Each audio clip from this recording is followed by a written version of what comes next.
at the big lychee tree. This tree has been in the ground since 1955.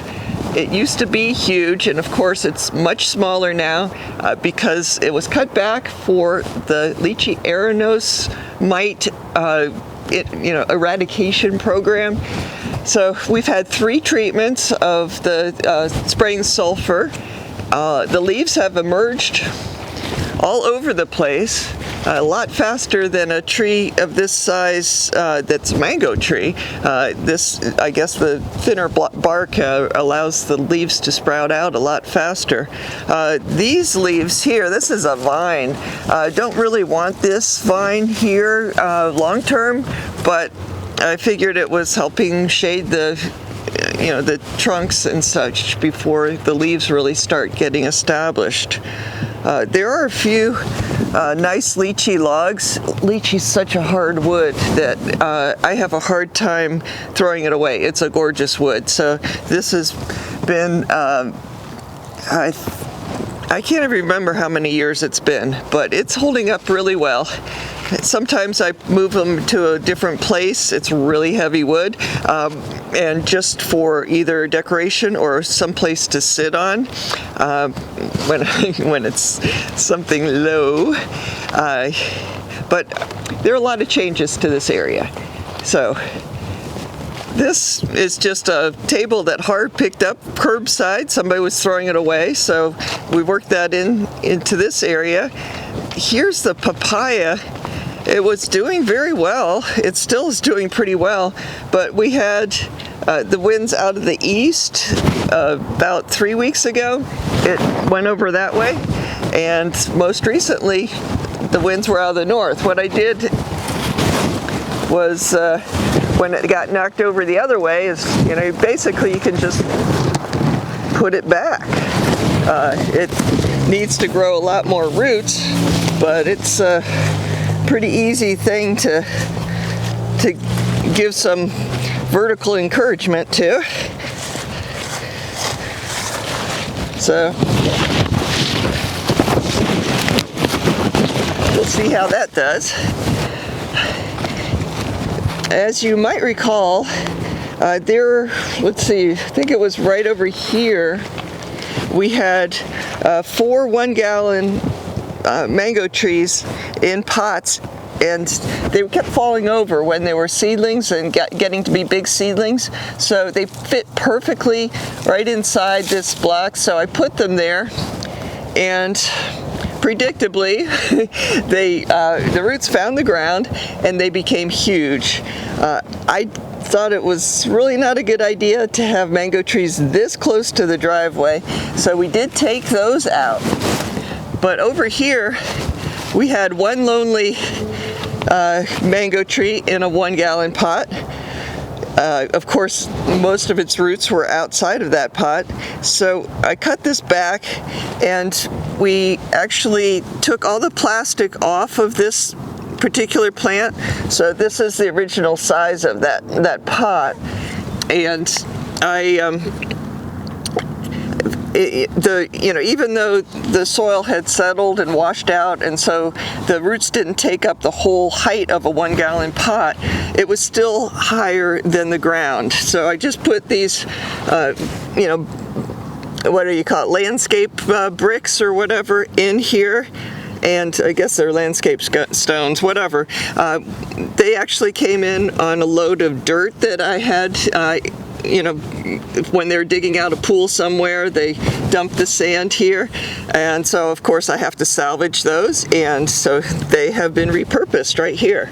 This looks like it's doing great, and that'll be sort of fun to have that. We've used to have plants all over here in pots, but we had to move those out because they keep spraying this tree. This right here is the soursop tree that was in the shade of a big mango tree. So I'm hoping this is going to be a good spot for it. Of course, when we transplanted it, we didn't have the luxury of root pruning and then going back and taking it out. So you lose some roots when you transplant, so I cut back the tree quite a bit so that it wouldn't be shocked by that. So it looks like it's doing pretty well. This has been beaten up by the wind. That's really why it looks so sad right now. We've had, again, a lot of wind. So this monstera, that's going to be gone very soon because Audrey up in Ocala would like some monstera, and so I'm going to take some of that up to her.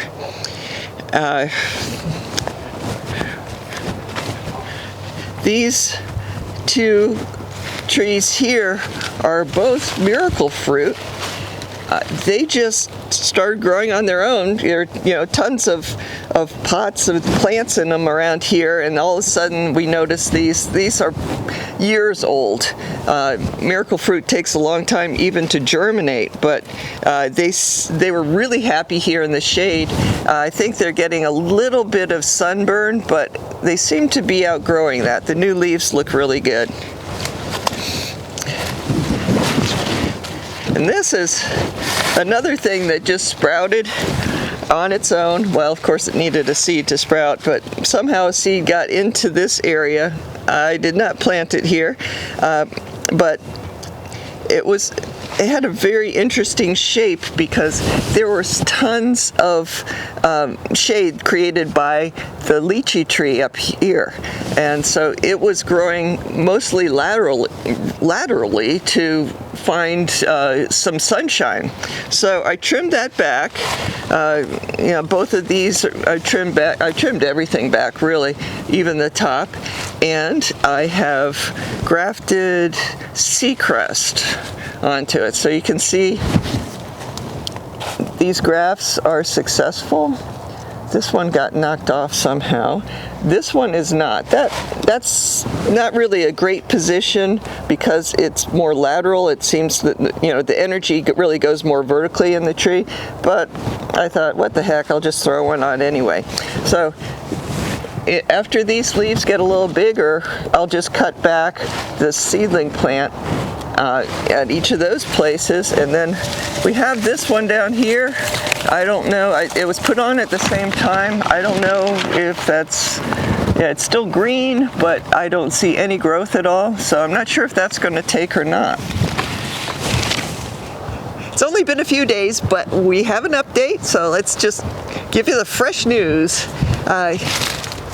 The papaya, when I stood it up and just left it balanced there, it wasn't enough. We have had so much wind that it blew over again. I just put a concrete square right here. I'm hoping that will keep it stable enough so that it can form new roots. If that doesn't work, I'll just cut back the papaya. It has been cut back before, and look, we have a little papaya growing right now, so hopefully it will get enough action from the roots to grow that to full size. Plant's looking pretty healthy, but definitely does not have a full root system right now. So it's going the long way here. I'm not really used to having all this empty. We can just cut across, but I'm going on the path here. So the monstera right here looks a lot different from just a few days ago. I cut a lot of this for Miss Audrey up in Ocala. We went to see her just a few days ago. So monstera is getting whittled down. Eventually it will be either very sparse or non-existent in this area. And then there's one other tree I wanted to show you. This palm is going to go away, but this right here is another tree from Har. This is a finger soursop from Australia. So I think it's going to do well right here, and we're just going to watch it. And when those little soursops, they're very interesting. They look sort of more like half of a green bean shape, not the color. So we will, once it fruits, we will definitely show you what it looks like.